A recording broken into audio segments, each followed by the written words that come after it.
গতকাল উদয়পুর মহকুমার ত্রিস্তর পঞ্চায়েত নির্বাচনের জন্য ফর্ম তুলতে গিয়ে দফায় দফায় টেপানিয়া আরডি ব্লকের সামনে শাসক দলের কর্মীরা বিরোধী দলের কয়েকজনকে মারধর করার অভিযোগে উদয়পুরের শান্ত পরিবেশ অশান্ত হয়ে উঠেছে। ফলে সাধারণ মানুষের মধ্যে দেখা যায় ক্ষোভ বিক্ষোভ।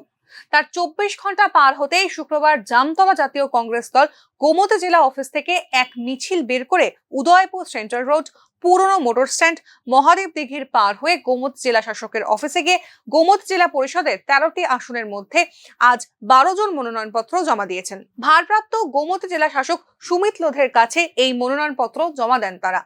বাকি একজন অসুস্থতার জন্য আসতে পারেনি মনোনয়ন জমা দিতে।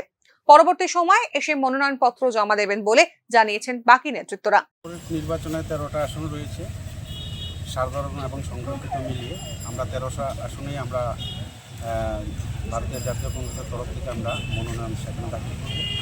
12 জন প্রার্থী আজকে আমরা এখন নিয়ে যাচ্ছি। আরেকজন প্রার্থী অসুস্থতার কারণে আগত পাচ্ছেন, উনি আগামীকাল নমিনেশন দাখিল করবেন। মিছিলের মধ্য দিয়ে করছেন আপনারা নাকি? হ্যাঁ, মিছিলের মধ্য দিয়ে আমরা করছি। আমরা এখন জেলা কংগ্রেস ভবন থেকে প্রশাসনের কমিটির মাননীয় সদস্য বাপি ভৌমিক, পৃথিবীর সদস্য জীবন ঘোষ।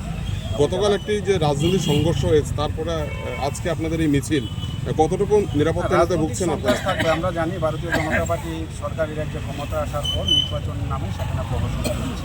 এদিকে এই মনোনয়নপত্র জমা দেওয়াকে কেন্দ্র করে কোনো ধরনের অপ্রীতিকর ঘটনা যাতে না ঘটে সেজন্য পুলিশি ব্যবস্থা ছিল আঁটোসাঁটো। ব্যুরো রিপোর্ট, নিউজ নাও।